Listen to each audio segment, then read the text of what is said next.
안녕하십니까. 반도체 소식을 전하는 고독 달팽이 김석준 소장입니다.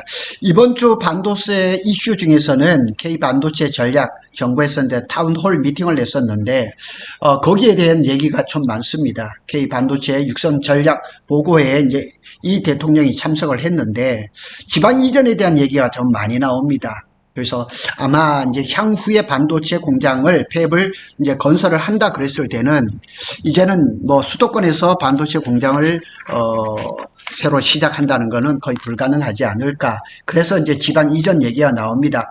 반도체 이제 지방 시대. 그러나 용인 평택은 안 흔들립니다. 그 부분에 대해서 많은 걱정을 하시는 분들이 많습니다. 용인에서 전화가 오는데, 그래서 이제 이번 정부 발표의 실제 의도, 그 다음에 지방 배치했을 때 뭐 인센티브를 주고 용인 SK 하이닉스, 삼성 시스템 반도체 클러스터 국가 산단, 앞으로 이제 현실적으로 이제 지방 이전이 논의가 되겠지만은 지금 진행되고 있는 거에 대해서는 별 영향이 없다. 종합적으로 결론을 지어보면 정부의 이번 정책은 기존 수도권 프로젝트를 멈추고 지방으로 옮겨가라가 절대 아니란 얘기예요. 자, 잘 보세요. 이렇게 보시면 기존 수도권 프로젝트를 멈추고 당장 지금 지방으로 가라, 이런 메시지가 아니라는 얘기예요. 그래서 요걸 이제 오해를 좀 풀어드립니다. 이제 진짜 이제 정부의 그 목적은 뭐냐? 신규 투자는 지방에 유도를 하겠다. 그리고 전기가 생산되는 호남 지방으로 가겠다. 이미 수도권에서 굴러가고 있는 초대형 프로젝트인 용인 원삼, 이동, 남산 그대로 진행될 것이다. 메모리 시스템 반도체 전 분야의 캐파 확보 속도를 높이기 위한 환경 정비를 하겠다. 즉 용인 SK, 삼성, 이동, 남산 시스템 반도체 국가산단은 그대로 간다. 여기에 대해서는 전혀 흔들림이 없다는 사실은 분명합니다. 다만 향후 추가적인 팹은 수도권이 아닌 전력 확보가 쉬운 지방권이 강하게 검토될 수밖에 없다는 구조라는 겁니다. 그래서 그 호남 쪽에서는 새만금을 후보지로 이렇게 추천하는 경우가 많습니다. 사실 이러한 어떤 그런 건의는 좀 더 일찍 나왔어야 됩니다. 그래서 그 용인 이동 남사의 지구 지정이 되기 전에 뭐 이럴 때 나왔어야 되는데, 뭐 그거는 지난 정부였으니까 지난 정부에는 뭐 그런 얘기가 씨알이 잘 안 먹혔겠죠. 그래서 이번 정부의 정책의 핵심은 뭐냐면 지방에 짓는 팹은 혜택을 크게 주겠다. 이렇게 얘기를 하고서 정부가 구체적인 예를 지금 발표를 한 겁니다. 주 52시간 예외. 그런데 이제 화이트 칼라들이 뭐 이게 정말 평택도 오기를 싫어하고 막 그랬었는데 평택도 좋다. 그런데 또 뭐 어디 또 삼성 같은 경우는 그 또 아산 또 여기도 많단 말이에요. 탕정 이런 데도. 근데 과연 거기까지 갈까? 그래서 대상은 비수도권 반도체 클러스터 R&D 인력, 또 24시간 빠르게 돌아가는 반도체 개발을 위해서 지방 팹 기능을 강화하겠다. 뭐 이런 얘기를 하고서 이제 지방에 유치를 하기 위한 당근, 강력한 당근을 주겠다는 이런 얘기가 있는데, 일단은 안심하셔야 될 거는 제가 있는 뭐 평택, 그 다음에 용인 원삼, 그 다음에 내년에 이제 토지 보상이 예정되어 있는 이동 남사는 전혀 문제가 없다. 그 다음에 또 전력 용수가 또 급하죠. 그래서 수도권에 이제 용인 평택은 공업 용수와 전기가 이미 다 확보가 됐습니다. 그리고 전력 공급은 뭐 제가 이렇게 내용은 알고 있는데 삼성 뭐 이동 남사의 이제 시스템 반도체 같은 경우는 9기가와트 정도가 필요하는데 한 6기가와트 정도는 준비가 됐다. 뭐 이런 얘기가 나오고, 추가 팹 증설은 전력망 보강이 전제 조건이다. 그러니까 전기가 생산되는 것으로 가라는 얘기죠. 그래서 지방에는 화력, 원자력, 수력, 뭐 풍력도 지금 막 그냥 뭐 시작을 해서 막 그래 방송이 나오더라고요. 그래서 지역에 그런 것들이 호남 지역에 공급 여력이 많으니까 정부에서는 뭐라고 했냐면 멀수록 혜택을 더 많이 주겠다. 그 다음에 금산 분리 완화도 하겠다. 반도체로 뭐 20조, 50조, 뭐 120조 이렇게 들어가는 산업은 지주회사가 자금 조달의 유연성이 필요하다. 그래서 지금 금산분리법을 완화를 해서 손자회사, 정손회사의 그 금산분리법을 완화했는데 SK 하이닉스가 첫 번째로 혜택을 받을 것 같습니다. 그래서 정부는 모든 조치가 기존 수도권 프로젝트를 흔드는 구조가 아니다. 다시 한번 봅니다. 정부의 이번의 조치가 기조권에 지금 진행되고 있는 프로젝트를 흔드는 구조가 아니라 신규 확장 편향 정책이라는 사실을 반드시 기억하시기를 바랍니다. 그러면 왜 언론에서 용인 프로젝트 지방 이전해야 되는 얘기가 뭐 유튜브에도 많이 나오고 신문에도 나오는데 왜 그러냐면 전력 부족 때문에 그럽니다. 전력 부족이 심각합니다. 그러니까 지방에 있는 태양광, 뭐 신재생 에너지, 그 다음에 원전, 그 다음에 또 동해안 쪽에 그 전력선을 전부 다 송전선을 해야 되는데 왜 전기는 용인에서 쓰는데 다른 지역이 피해를 보느냐 이런 얘기입니다. 그래서 용인 클러스터 150만 킬로와트 송전선 변전 인프라가 조기 확보가 쉽지 않습니다. 그래서 전력 만드는 곳으로 전력이 생산되는 곳에 가까이에다가 반도체 공장을 지으면 얼마나 좋겠습니까? 그래서 정책적 논의라기보다는 기술적인 불확실에서 나오는 그런 것이다. 그리고 이제 지금 전기가 이제 이거 이제 조달하기 쉽지 않으니까 이제 호남 지역이라든가 이런 데서 목소리를 내는 거죠. 당연히 목소리를 내시면 됩니다. 반도체가 용인에서 삼성, SK가 짓고 그것이 끝이 아닙니다. 그 후대에도 얼마든지 해야 됩니다. 그래서 지역 정치권에서도 우리 지역에도 반도체 팹을 지어달라 이런 요구가 계속 나올 겁니다. 점점 더 나올 겁니다. 정부는 지방 혜택 강화를 발표하자 일부에서는 용인 것도 내려오라 하고 하지만 그건 과도한 해석이다 이렇게 보시면 되겠습니다. 정책 발표 그 자체는 용인 평택 이전 시그널이 단 한 줄도 없다. 자, 다시 보세요.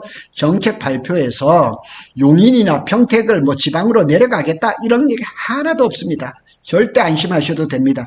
지방에 계신 분들이 서운해 해서 들으실지 모르지만은 이제 평택, 용인 다음에는 지방이다. 그러면 지방에서 준비 잘 하시면 됩니다. 용인, SK 하이닉스, 삼성 이동 남사 프로젝트는 어떻게 되는가? 자, 이거는 원산면에 있는 SK 하이닉스의 조감도입니다. SK 하이닉스 용인 클러스터는 이미 지구조정이 완료돼서 지금 Y1 팹을 지금 열심히 잘 짓고 있습니다. 그래서 뭐 토지 보상이나 이런 거 이미 너무 많이 진행되어 있어서 세상에 이재명이 할아버지가 온다 해도 이거는 어떻게 흔들 수가 없습니다. 자, 두 번째로는 여기는 이제 삼성 이동 남사의 시스템 반도체 국가산단입니다. 자, 잘 보세요. 국가산단입니다.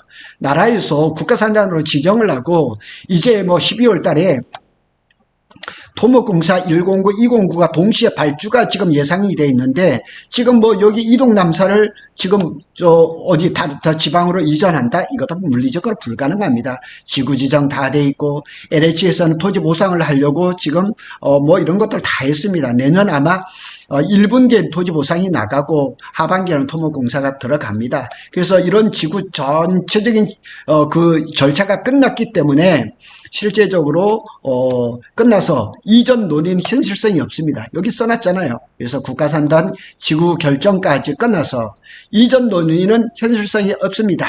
그래서 용인의 SK, 삼성 여기는 문제 아무도 없다. 이 뭐 평택은 뭐 논의 대상이 전혀 아닙니다. 결론을 지어볼까요? 현재 용인의 두 초대형 프로젝트는 이미 굴러가는 기차. 표현이 좋습니다. 이미 굴러가는 기차이기 때문에 폭주 기관차예요. 그냥 아주 열심히 가고 있기 때문에 되돌릴 수 없습니다. 정부 정책과도 충돌하지 않습니다. 그렇다면 지방 이전 논의가 현실적으로 가능한 타이밍은 언제일까? 그러니까 적어도 보시면은 지금 SK 하이닉스는 용인 Y1 Y4까지 있죠. 거기 뭐 거의 끝나갈 때쯤 돼야 얘기가 나겠죠. 그래서 적어도 2030년 이후에 예상되는 신규 팹은 정부에서 인센티브를 아주 구조상으로 많이 주니까 충북, 경북, 광주, 전남들이 더 유리하고 수도권은 이제는 넘볼 그런 자리는 아닙니다. 삼성은 이제 평택 캠퍼스 P5, P6까지 더 이제 두 개가 더 이렇게 들어와야 되고 용인에 이제 1에서 6 라인이 있죠. 그래서 그것이 끝나야지 아니면 끝날 쯤 돼야지 이제 어떤 그 구체적인 계획이 나오지 않을까 이렇게 예상이 됩니다. 핵심 포인트는 그겁니다. 지금 건설 중인 것은 그대로 향후 10년 동안 새로 지을 팹은 지방이 유리해지는 제도적 환경을 만들 것입니다. 그러니까 이재명 정부가 지금 시동을 걸었습니다. 그래서 이것은 이재명 정부가 아니라 그 다음 정부 정도 돼야지 뭐 이렇게 좀 공론화가 되지 않을까 이렇게 됩니다. 지방팹 확대의 구조적인 배경은 수도권이 지금 전력이 포화 상태죠. 평택은 뭐 이렇게 다 됐지만은 용인은 이제 송전 인프라가 상당히 부족합니다. 그래서 전력 소비 때문에라도 밑으로 내려가야 되고, 또 밑으로 지방으로 간다 그랬을 때는 공업 용수를 어떻게 또 이렇게 조달을 할 것이고, 그 다음에 그 숙련된 반도체 연구 인력을 어떻게 이렇게 할 것인가, 이런 것들이 상당히 중요하죠. 반도체 산업의 초고 전략화, 메가팹은 지역 경제 효과에도 굉장히 좋을 겁니다. 그래서 부동산과 지역 경제의 관점에서도 의미가 어마하게 큽니다. 만일 이제 SK가 이제 다음 팹을, 또 삼성이 그 다음 팹을 어느 지역에 간다 그러면 아마 쇼킹할 겁니다. 그 지역 아마 그냥 아주 그냥 들떠서 날릴 겁니다. 그러니까 지방자치단체에서 미리미리 준비를 잘 해야 되겠죠. 용인, 평택은 흔들리지 않는다. 한국에서 삼성전자, SK가 이미 만들고 있는 반도체 벨트의 심장인 용인과 평택은 흔들리지 않는다. 진행 중인 프로젝트는 예정대로 추진한다. 공사, 인력 유입, 기업 생태계는 그대로 유지가 된다. 그리고 지방권은 오히려 기회가 창출될 수가 있다. 경북 구미라든가 포항, 충북의 오창이라든가 전남 광주, 새만금 모두 다 향후 차세대 팹 후보지가 될 가능성이 높습니다. 그러니까 그 지역에 있는 지자체장들은 10년 앞을 내다보고 준비를 하셔야 됩니다. 다 당연히 이제 부동산 관점에서 핵심 그 포인트를 보면 미래 신규 팹 경쟁이라는 새 변수가 이제 생긴 겁니다. 그러면 앞으로 이제 내년 지방선거라든가 또 그 다음에 이렇게 총선이라든가 이럴 때는 아마 이제 삼성을 유치하겠다, SK를 유치하겠다, 이런 공약이 또 나올 가능성이 굉장히 많습니다. 기존 수도권 팹의 가치가 떨어지는 것이 아니라 대한민국 전체 팹 용량이 더 빨리 늘어날 환경이 만들어진다는 거죠. 어쩌면 원전 옆에다가 그냥 반도체 공장을 지으면 최고겠죠. 미국이 지금 원전 옆에다가 데이터 센터를 짓는 거하고 똑같은 그런 거죠. 하여튼 이 반도체 산업이 우리나라 지방과 수도권을 이렇게 격차를 줄일 수 있는 어떤 그러한 한 요소가 되지 않을까, 이렇게도 한번 생각해 봅니다. 구독 달팽이는 삼성전자와 SK 하이닉스의 반도체 소식을 빠르게 전해드리고 있습니다. 감사합니다.